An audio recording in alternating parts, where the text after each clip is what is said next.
Good afternoon, everyone. For those of you who don't know who I am, my name is Evan Geyer. Today is an introduction to religion, and it's www.evan.wiki production. What is religion? Religion is the world described through hope, faith, belief, and yes, truth. It's the studying of actions that people take given different sets of circumstances and the results of those actions. And they're not always logical. Some of the popular religions in 2024, Christianity's on top with the belief in Jesus, that Jesus will return, or the Holy Ghost. Islam, a set of ideas on living to be a better person. Hinduism, with over 1 billion followers, and much, much more. I've also got atheist and agnostic, as I'm known.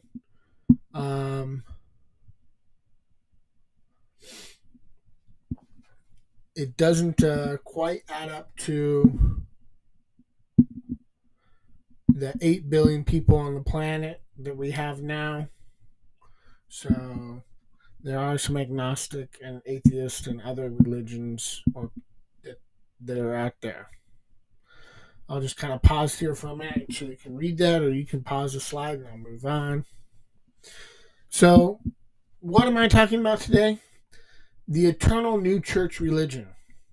It's money in religion, points in religion, dream in religion, gay in religion, balance of power in religion, new wave in religion, and predetermination in religion. This is what the eternal new church religion talks about.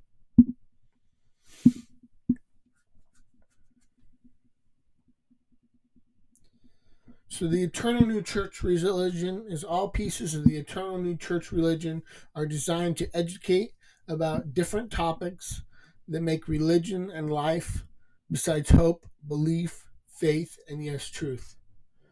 These topics within the church relate to church in different ways. Religion deals with society and thinking in different ways in order to optimally better life. It's a church that tries to better your life. You don't have to believe or not because it's religion. You're not forced to do religion. However, the eternal new church religion deals with society and ways to optimally better life. The eternal new church religiousness described, all pieces of the eternal religion described. And there may be more that they want to talk about, and that's okay.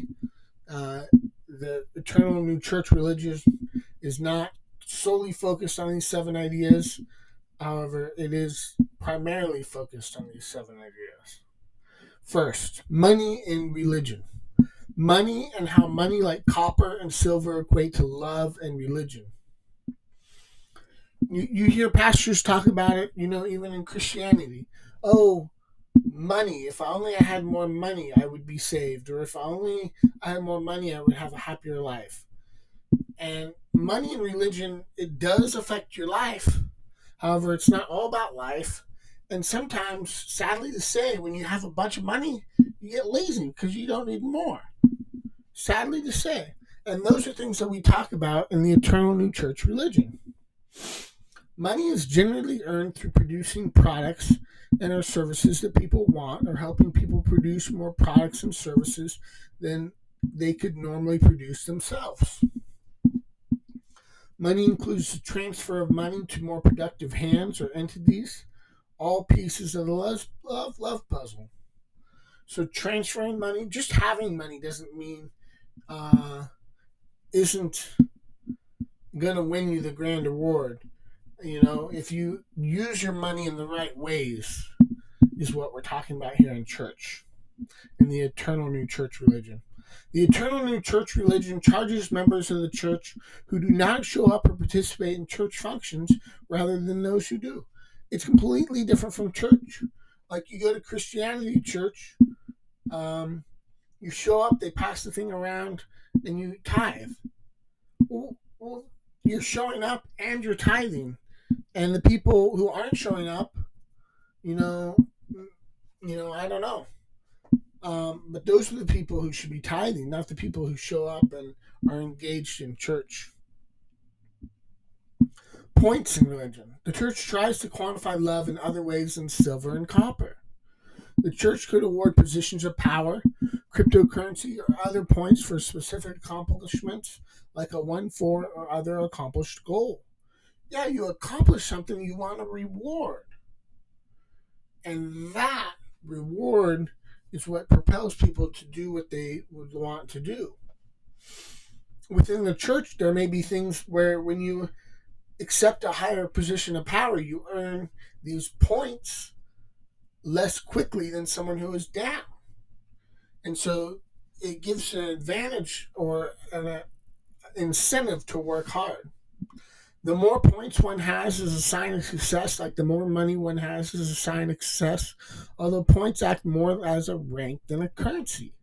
And the church, the eternal new church religion aims to accept a single currency globally. All right, dream and religion. Now, this is something that is not my expertise. Sin, including smoking, drugs, drinking, overspending, and bankruptcy, and how those can lead to a fulfilling and worthwhile life. Well, some people think, oh, I go smoke, I'm down, but are you really? You're spending money on it, you're putting out fumes that people don't like to breathe, and are you really down if you're smoking? Is it really that beneficial? The heat that you get from the smoke, is it really that beneficial to you? And the addictive things of it, is it really that beneficial to go around and make other people uncomfortable? How peer pressure can shape what we do, what we like about sin. You don't hear enough of it. You don't hear enough of why I smoke. I like it. I want to do this. If I were put up in the penthouse, I would still do it. You don't hear enough about why we like and what we like about sin. And how people can more easily change if they knew where they came from and what they were before they were human. Well, if people knew that they were a star before they were human and that stars don't smoke and that it's healthy, maybe they smoked at a young age, maybe if they could think of these abstract ideas, maybe it would lead them to a cleaner, more pure, or better life. Gay and religion. Well, how might gays be wrong about being gay? This is something that I've talked about in another video myself. And being gay, you're not gay just because you get an erection from another guy. And it doesn't mean that you want to go all the way with another guy and stick it in, with a guy. And that's something that kids especially don't always understand. They might think they're bisexual or gay because they got an erection from another guy or another friend or something like that. That's just doesn't mean they want to go all the way. And those are things that they should talk about in church. Also, how love can fade, and the fact that two girls can get a guy to ejaculate easier than one. Now, I'm talking from inexperience. However, these are things that we need to actually talk about.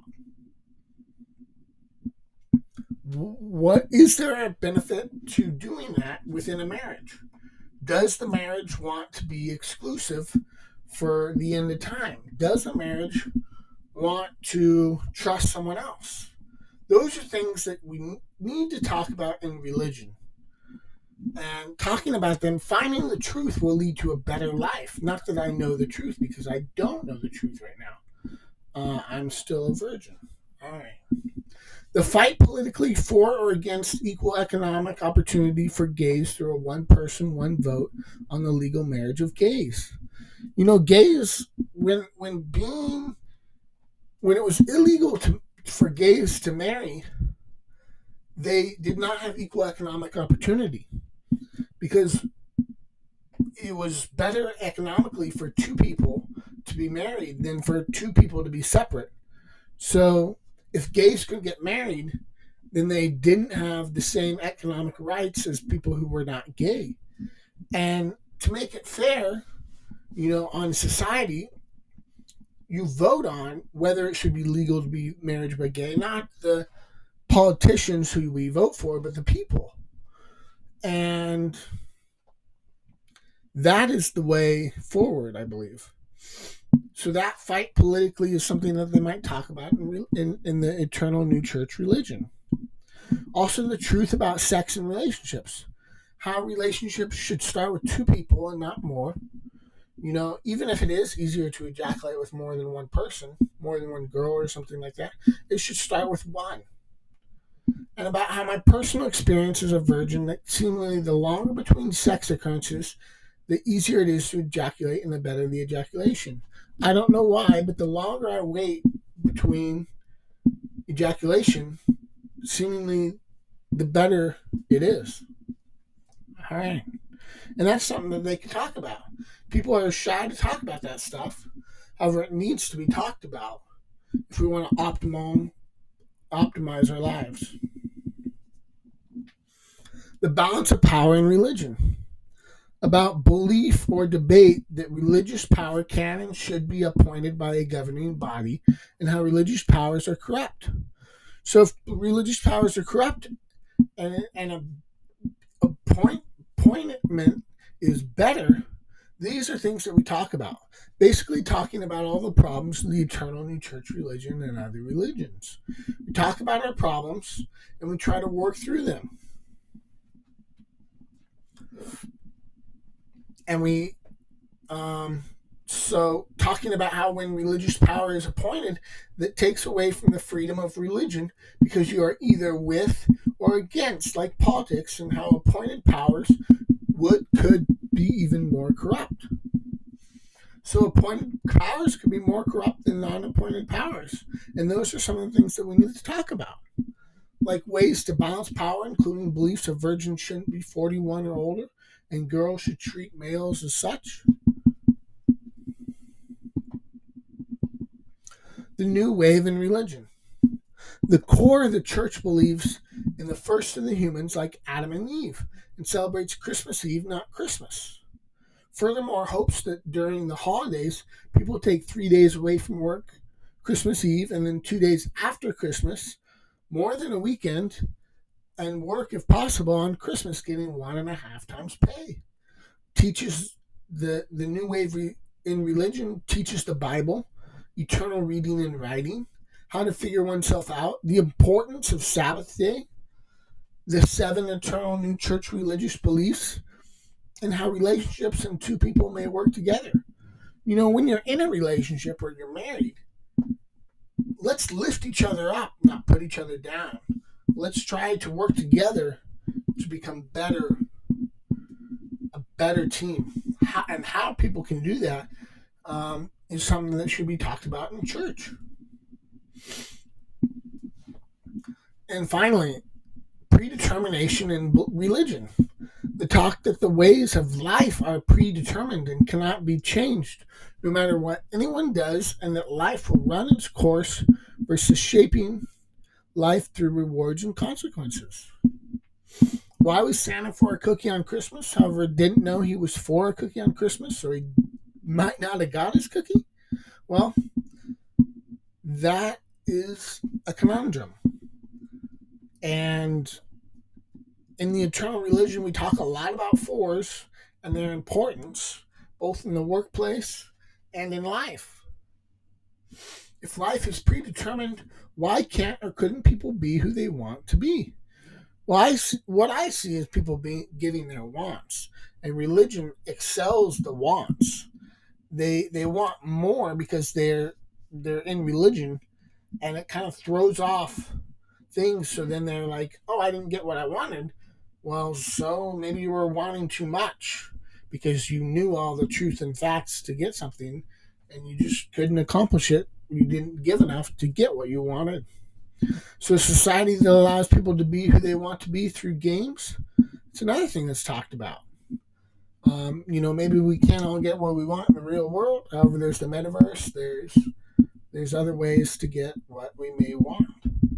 All right, that's Evan and the talk about the eternal new church religion and the introduction to religion.